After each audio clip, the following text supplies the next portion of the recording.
Hello and welcome to another edition of the Morning Update live on NTN. We're starting off the week today, Monday, 28th June 2021. My name is Jessie Leonce. If you're joining us on air online, a special good morning to you. For those of you joining us from the diaspora, St. Lucians in the diaspora looking to keep abreast with what's happening here on island, thank you so much for tuning in, as well as residents right here on island looking to keep abreast as to what they need to be informed of for their daily goings about. We do have St. Lucia set to welcome its first cruise ship since the onset of COVID-19. You would recall that things came to an abrupt halt back in March, April thereabouts, and since then we've not had cruise ships in the harbor, and at this point in time we will be set to resume that aspect, that subsector of our tourism industry tomorrow, Tuesday. We will also be going over the COVID-19 prevention and control regulations that have been amended, as well as how you can apply for authorization to travel to St. Lucia for your return if you are a fully vaccinated national or resident. We also have word from the Department of Health and Wellness, as usual, the latest COVID-19 figures, as well as the Department of Environmental Health continuing sensitization efforts on the dangers posed by vectors. You should know that we are smack dab in the middle of the Atlantic hurricane season, and there are many things the vectors considered as well that need to be taken into consideration when preparing and planning for your family's health and safety. So stay tuned for the details to these stories and much more coming up on the other end of this break.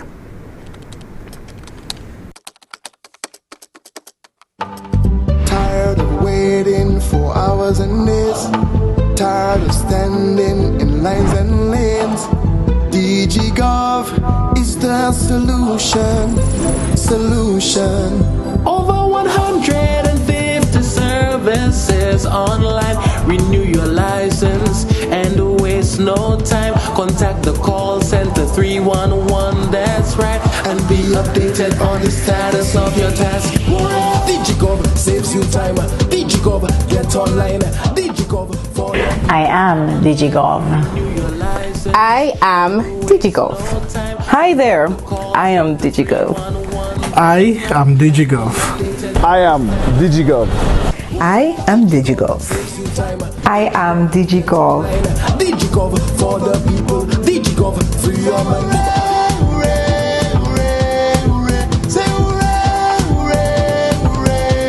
For DigiGov. DigiGov, serving people and businesses with that island to love. Thank you so much for staying tuned. The Morning Update live on NTN. Thank you for making us your wake-up station, your morning station as you go about your day today. St. Lucia is to welcome Celebrity Millennium to Port Castries tomorrow, Tuesday, the 29th of June 2021, setting the tone for the gradual reintroduction of cruise tourism to the island since the halt due to the COVID-19 pandemic. Celebrity Millennium will call into port at around 7:30 a.m. with the anticipated 400 passenger capacity. The scheduled call into St. Lucia bodes well for business linkages and signals the reinstatement of revenue for well over 1,000 cruise-dependent income earners. And with the health and safety of St. Lucians remaining of paramount importance, there continues to be engagement with all stakeholders, including simulation exercises to continuously evaluate the capacity of the island safely and to execute cruise tourism and guard the response during the various stages of reintroduction.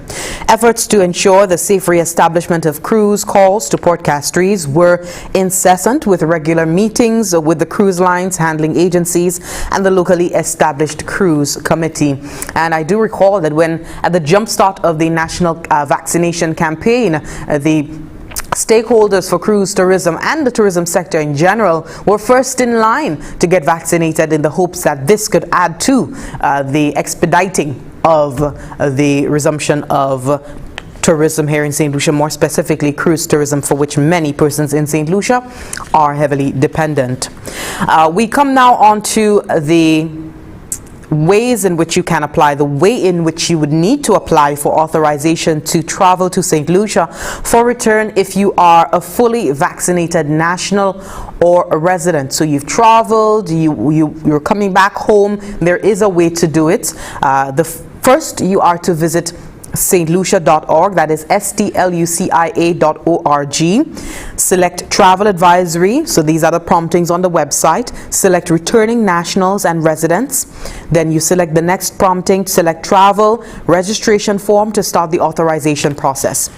So the second thing you have to do now is submit a travel registration form a minimum of 48 hours before travel. Submit as a resident applying for state quarantine and upload your vaccine proof in the hotel confirmation section. Each adult 18 and over must submit a travel registration form online and a PCR test. Children 17 and under must be included on the registration form of the adult with whom they are traveling. Now, children that's 5 to 17 years old must have a negative PCR test. Upload the PCR test results to the travel registration form when the results become available. And all travelers, regardless of their status, resident, non-resident, if you're a bubble traveler, fully vaccinated or unvaccinated, you must submit a travel registration form and have a negative PCR test for travel authorization. So travel registration forms for residents or returning nationals must be filled out as early as possible and a minimum of 7 days prior to arrival for unvaccinated travelers and a minimum of 2 days before travel for fully vaccinated travelers. PCR tests must be completed within 5 days or less prior to travel and uploaded to your application for lab approval. You are encouraged to visit the website stlucia.org, that is stlucia.org, for more information. As I mentioned, if you want to apply for authorization, if you want authorization to travel to St. Lucia if you are fully vaccinated. For the travel registration forms, you can go to travelslu.govt.lc. And also important information for returning nationals, you can go onto the website, the same stlucia.org/en/COVID-19 /returning nationals, and that will give you everything that you need to know about returning to St. Lucia, whether you are fully vaccinated or not. Important information for fully vaccinated nationals, you go onto that same website, except to follow the prompting for fully vaccinated arrivals, and that will give you the information that you need to proceed. We continue with our updates this morning. The government has approved amendments for the COVID-19 prevention and control regulations effective Friday, 25th June 2021. We're going to go over these in just a moment, but first, the Department of Health and Wellness continues sensitization efforts on the dangers that have been posed by vectors to a person's health and quality of life. The vector control team, they've been walking the talk actively, identifying and destroying potential vector breeding sites, thus keeping public safety and maintaining the health of the nation. We have Herma DeMarc with a report.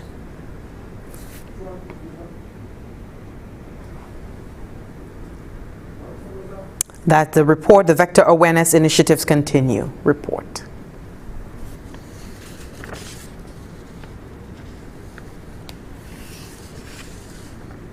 Okay, we seem to be having our wires a bit crossed. Apologies for that. But we're ready to go into the report on vector awareness initiatives that are being undertaken by the Department of Environmental Health. The Ministry of Health and Wellness is continuing its awareness drive on the dangers posed by vectors to a person's health and quality of life. The push to disseminate this pertinent information began during Vector Awareness Week, which coincided with the commencement of the rainy season. The Department of Environmental Health is undertaking vector management in the home and community. Glenda Etienne Sipal is an environmental health officer in the Ministry of Health and Wellness. How do we do it? With an integrated vector management strategy, which takes a team of environmental health officers, vector control inspectors, field technicians, and other stakeholders, but most importantly, you. Our inspectors are on the front lines in the battle to curb the vector population, from commercial properties and open lots to residential neighborhoods. One vector of concern to the Ministry of Health and Wellness is the Aedes aegypti mosquito, which spreads dengue fever, chikungunya, and the Zika virus. One female mosquito can produce about 300 eggs in its lifetime. For this reason, the environmental health team identifies and destroys all potential vector breeding sites. Our mosquito management approach involves tackling mosquitoes at different stages of the life cycle. We collect mosquito egg and larval samples for study, like testing to determine if mosquitoes are developing resistance to the chemicals that we use. We treat larvae-infested standing water with a naturally occurring microorganism found in soil as a larvicide and use aerosol mist as part of our fogging operations to target the adult stage of the mosquito, which is always the last resort. Other vectors, such as rats, are also targeted by the Department of Environmental Health. A female rat can produce 56 offspring in her lifetime. Rats can also spread leptospirosis. The environmental health officer says it is important to know the species of rats that may be occupying a person's home in order to control this vector. This can be determined through their characteristics and behaviors.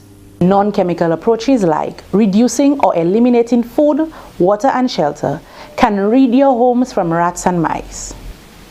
Of course, our team cannot be everywhere at once, and mosquitoes will breed and emerge and go looking for a blood meal. Rats will come in search of food and hence spread diseases along the way. We depend on you, the public, to prevent mosquitoes from breeding in your yard. Simple improvements to your home can play a substantial role to reduce vectors such as screening windows and doors, proper garbage disposal techniques, and rat-proofing your home. The Department of Environmental Health encourages members of the public to play an active role in reducing vector breeding sites by identifying and removing standing water in and around the home. This can also be done by using empty containers for kitchen or backyard gardening, and proper disposal of decomposing waste, which can also be used for composting as an alternative to fertilizer. From the Government Information Service, I'm Hermedy Mark reporting. Thank you, Herma, for that report. And now the continuation of the blood donation drive is happening. The Blood Bank Department of the Ezra Long Lab wishes to thank those St. Lucians who have given blood over the past few days. That was last week. And those who have not yet donated blood are encouraged to do so during the second week of this drive, which commences today, Monday, June 28th. A list of scheduled locations of the mobile blood bank for this week have been placed below. I don't think we have the graphic, but just to give you the information, we have today the William Peter Boulevard from 9:30 a.m. to 3:30 p.m. Tuesday, 29th June, the OKEU Hospital from 10:30 a.m. to 4 p.m. If you're available on Wednesday to go give blood, you can do so at the William Peter Boulevard again, 9:30 a.m. to 3:30 p.m.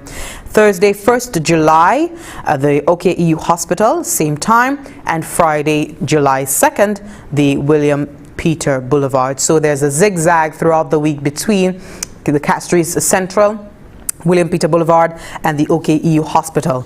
We're going to take a break at this time. When we come back, the National Health Insurance is ensuring that the poor and vulnerable are not left behind. There are plans, feverish plans to get NHI off the ground, and we will let you know a little bit about that in just a moment. Also, we will let you know the latest cases for COVID-19. Well, 9 new cases. We'll get into the details of that in just a moment and go over the updates in the COVID-19 regulations in just a moment. Stay with us.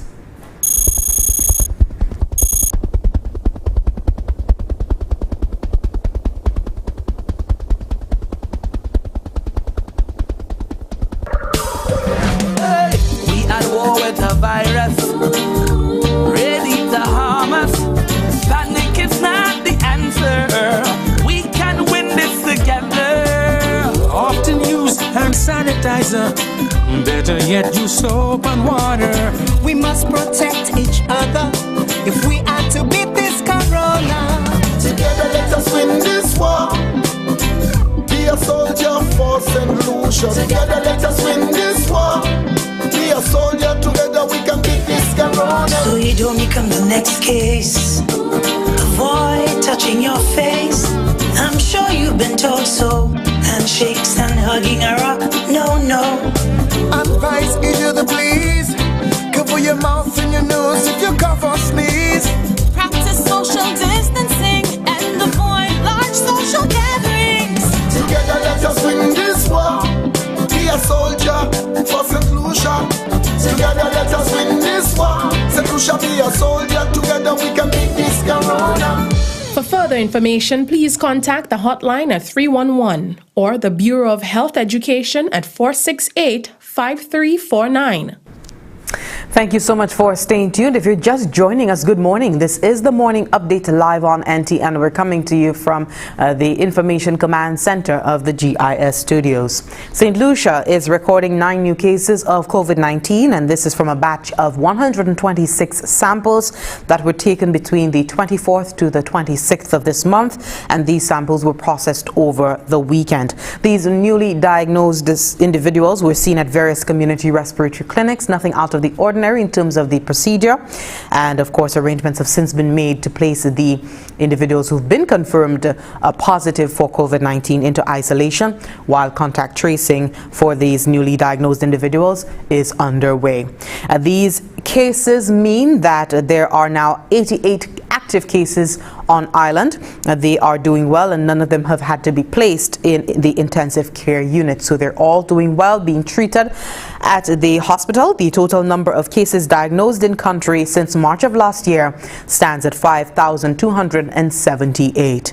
As of noon Sunday, that was yesterday, a total of 30,623 individuals received the first dose of the COVID-19 vaccine, and 21,732 of those have also received the second dose. The COVID-19 vaccination drive caters to individuals 18 years and older for the first dose of the vaccine, as well as individuals receiving their second dose. The Ministry of Health is encouraging everyone to protect themselves and their families by getting vaccinated, but also a reminder to continue adhering to the protocols, and not just the basic infection prevention recommendations, but also the sanctions. The word of the government of St. Lucia legislated. The government has approved the amendments to the COVID-19 prevention and control regulations just this past week. That was Friday, June 25th, 2021, and that will last until Tuesday, August 31st, 2021. Now, the decision of the Cabinet of Ministers, it was taken following consultation with the command center and based on the data related to the number of active COVID-19 cases here in St. Lucia. The government is mindful of the sectors impacted by COVID-19 and anticipates the latest measures will assist the transportation, food and beverage, and event sector, as well as linkage industries. So to go over the latest measures coming off of Friday, I want to let you know the curfew has been adjusted to 11 p.m. to 4 a.m. each day. So previously what obtained was the 9 p.m. cutoff point for the evening, which is the curfew time starting. Now it's 11 p.m. to 4 a.m. each day. So faith-based organizations may hold special religious rites, including weddings, baptisms, and funerals, with a maximum of 100 persons in attendance. Graduations and school leaving ceremonies are permitted on square footage, based on the square footage of the building and in keeping with the established COVID-19 protocols. Social events with up to 150 fully vaccinated persons are permitted after authorization through the Ministry of Health and the Commissioner of Police. Now, in the public transport sector, a public omnibus operator will be permitted to carry up to 3 passengers per row. Right? A person with a valid liquor license under the Liquor License Act, Cap 13.17, that offers for sale or disposes of intoxicating liquor only shall be permitted to operate between the hours of 8 a.m. to 10 p.m. on each day.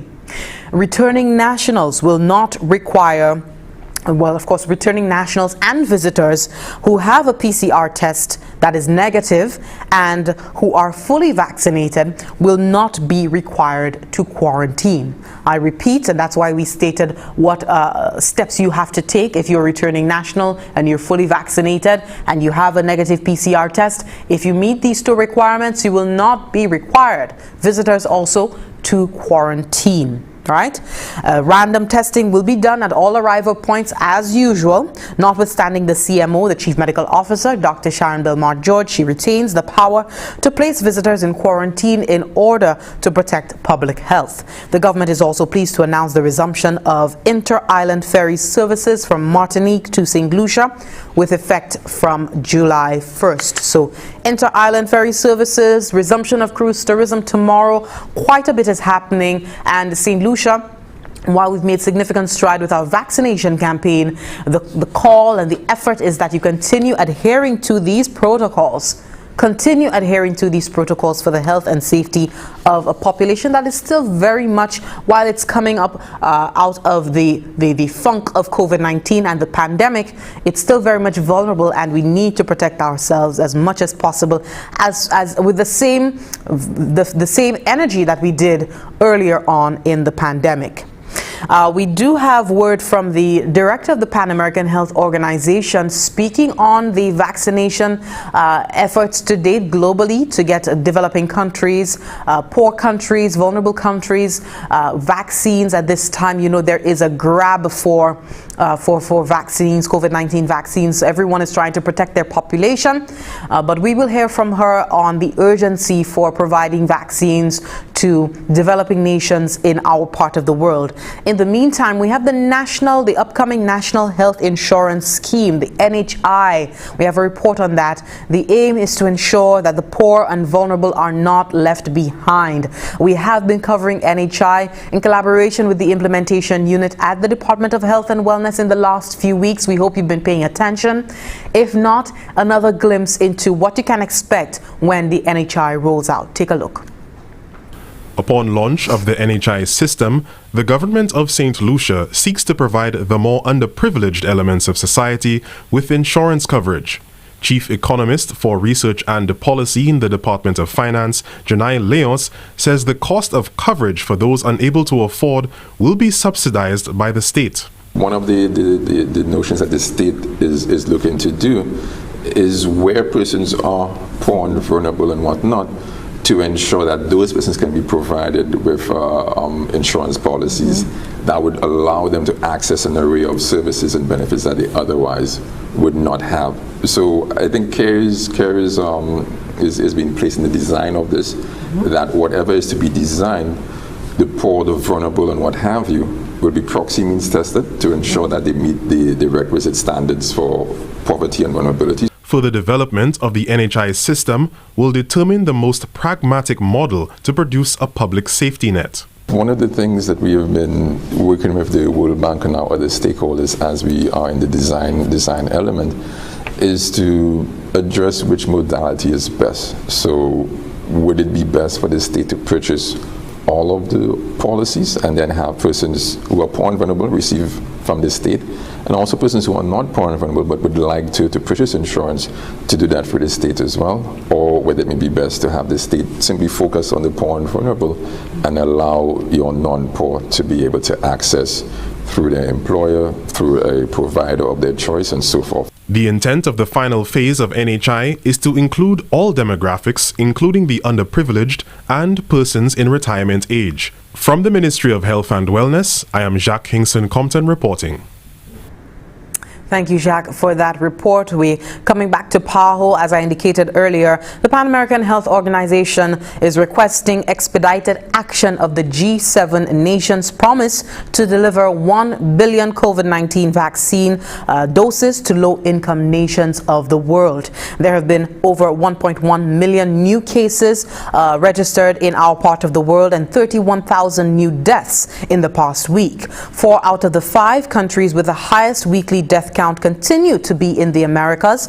Now, according to PAHO, while new cases and hospitalizations are slowing in the United States and Canada, there has been a general infection increase in Central and South America. In the Caribbean, we have Cuba and the Dominican Republic continuing to drive the newest cases in our sub-region, and as well as Trinidad and Tobago reporting high death rates associated with COVID-19. In a 3-day summit last weekend, you would recall if you watch CNN and these international station news sites, We did have the group of 7 nations, that is the most advanced economies of the world. They determined that they wanted to end the pandemic by next year. And this thrust includes making 1 billion doses of COVID-19 vaccines accessible to low-income nations. Pan American Health Organization Director Dr. Carissa Etienne, who's always providing regular updates on the Americas, she indicated that vulnerable nations in our part of the world need the help that has been pledged by the G7. This promise brings fresh confidence that we will overcome the supply barriers that have prevented many nations and territories in our region from getting the doses that they need to protect their populations. Today, less than 1 in 10 people in Latin America and the Caribbean have been fully vaccinated against COVID. Yet, we are a region of more than 600 million people where cases are mounting, hospitals are full, and variants are rapidly circulating. So while vaccines are needed everywhere, we hope that the G7 nations will prioritize doses for countries at greatest risk, especially those in Latin America that have not yet had access to enough vaccines to even protect the most vulnerable. These doses cannot come soon enough, so we urge G7 countries not to delay their donations. We need the vaccines now. Dr. Etienne added that until there is adequate access to vaccines, countries in the Americas need to tighten their public health measures in cases where there are high transmission rates. We urge countries to tighten public health measures in places with high transmission. This is the most effective way to bring cases down until we have enough vaccines for everyone. That was the Pan American Health Organization Director, Dr. Carissa Etienne, just giving an update there on where our part of the world is right now in terms of the COVID-19 response, the pandemic, and of course encouraging until such time that we do see the G7 follow up on its promise and other help eventually comes in terms of ensuring that there is adequate access to vaccines, that we continue as governments, as populations to put measures in place in cases of high transmission rates to bring that down. And fortunately for St. Lucia, we've had a reduction in the transmission rate, enabling us at this point in time to move forward with many of the plans of the government of St. Lucia, which was to reopen our tourism sector and other critical aspects, lifebloods of our economy here in St. Lucia. We're seeing tomorrow, if you're just joining, tomorrow we'll see the resumption of cruise tourism in St. Lucia with the Celebrity Millennium, coming into our port tomorrow. And also we have so much more that is happening in terms of the reopening of the ferry services to Martinique. So much happening, and hopefully if we can keep the transmission rates down, we can continue to enjoy this slow but steady reopening of our society. We are due for another break. When we come back, our final segment, we will hear from the Department of Fisheries with the new initiatives that they have underway, which primarily a policy to guide us for the next decade or so, and also from the Department of the Ministry of Youth Development and Sports. They have an initiative as well. Stay with us. Do you know we can limit the spread of the COVID-19 virus? The Ministry of Health is your partner in achieving this solution. Introducing the Amber Wristwatch. The Amber Wristwatch is designed for monitoring daily movements while in quarantine. It provides an accurate location and a precise heart rate. The device is also waterproof and can be worn during all daily functions, like washing the dishes or taking a shower. It's worn like a typical timepiece. The Ministry of Health can now better monitor people in home quarantine and receive alerts of those who do not stay in the confines of their home. A 14-day rental of the Amber Wristwatch is just $75 US. Let us stop the breaches of home quarantine. Thank you so much for staying tuned. We're now down to our final segment of the morning update live on NTN. St. Lucia's national policy for fisheries has been revised to maximize implementation of its 9 priority areas by engaging more stakeholders to the sector. We have the Chief Fisheries Officer, Sarita Williams-Peter, on a program, Agriculture on the Move, live on NTN. She did indicate that the revised document expands beyond the ecosystem focus to other elements of the sector, including post-harvest matters in fisheries and aquaculture, sea moss production, logistics, and a wider scope on the climate change response. And this, she says, will address the sector issues more comprehensively as opposed to the previous limited policy. It did not take into account sort of the triple bottom line of sustainable development, which includes the ecological, the social, and the economic considerations in any sector. And so we've tried to move away from only focusing on the resource and the ecosystem, but recognizing that the fisheries sector is an entire value chain, and we need to consider everyone in the value chain, not only fishers. So I'm hoping that not only fishers are glued here today, but processors, all individuals who have a stake or have an interest in the fisheries sector or depend on fish as a livelihood would be geared up and listening to about the policy and know how to move forward.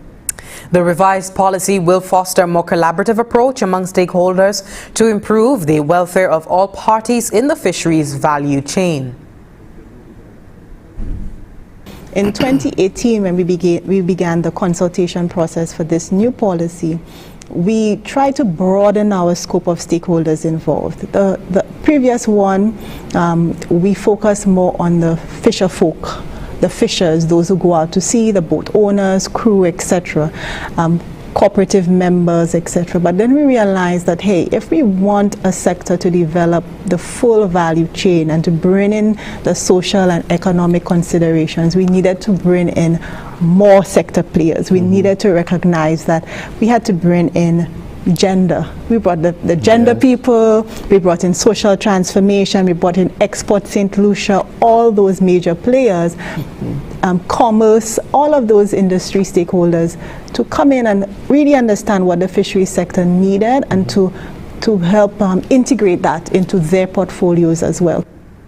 Williams-Peter explained that the direction of the policy may not have immediate payoffs for parties in the fisheries chain, but will over time improve efficiency in the industry, and of course that has its accumulated payoff as well. The revised national policy for the fisheries sector takes effect for the period 2020 to 2030. We come on to our final story of the morning. The Youth Ambassador Program, since its inception from 20 years ago, has contributed to increased youth knowledge and awareness of CARICOM issues and priorities. The program has also raised the profile of young people at the national and regional levels and assisted in targeting the views and perspectives of young people from across the region into national, regional, and international policy and programs. We have Mary Wilfred, who is the Director of Youth in the Ministry of Youth Development and Sports, speaking on this subject. Our CARICOM Youth Ambassadors, we usually have 2, one male and one female. Primarily, they are to educate young people on regional issues that that affect them. They are to advocate on the rights of young people, be that advocacy, be that advocate in chief for the things that that pertain to young people. As well, they strive to integrate young people in regional or sub-regional development, and also they promote regional integration. So these young people, the CARICOM Youth Ambassadors, are really important in terms of education, in terms of advocacy, integration, and also promotion. And their target group, their target group is young people. And so with the programs and activities they would initiate, it would seek to ensure that regional integration is promoted and that the rights of young people are always advocated for on that level. Now, the current CARICOM Youth Ambassadors are 20-year-old Yakub Nestor of Babino. He's St. Lucia's CARICOM Youth Ambassador for 2020. And also Rejan Mantut of Grosely. She got involved in youth work at the age of 14. Her selection as a CARICOM Youth Ambassador came after several applications. However, she was not discouraged, and her persistence, of course, has paid off. Volunteerism is her passion, and has provided her with many opportunities. We know the names Yakub Nestor and Rejan Mantut in the youth development circles, and we do wish them all the best in their endeavors during this term. The CARICOM Youth Ambassador program was launched in St. Lucia in 1993 by the heads of government to mark the 20th anniversary of CARICOM, and was formally instituted in 1994. Now, in the interest of time, we encourage you to go on to our Facebook page or our YouTube channel to get their interviews, what they had to say about their appointment. But we've come to the end of our morning program. We'd like to thank you so much for staying tuned. We invite you to stay tuned to NTN, because directly after this program we have an update from the Department of Tourism. So stay tuned for that. We know many developments are happening. Things are on the up and up, St. Lucia. We are still vulnerable to COVID-19, but significant stride has been made in terms of our national COVID vaccination campaign, and also our adherence to the COVID-19 protocol has seen a reduction, helped us to see a reduction in the transmission rates. And so hopefully we will see eventually a full reopening of our society despite the pandemic, despite what's happening in the world, because we have played our part. Yeah. So stay tuned to NTN. We have this update from the Department of Tourism coming up. In the meantime, Jessie Leon signing off for now. Stay with us, stay with us, stay with us. Continue adhering to the protocols. Goodbye.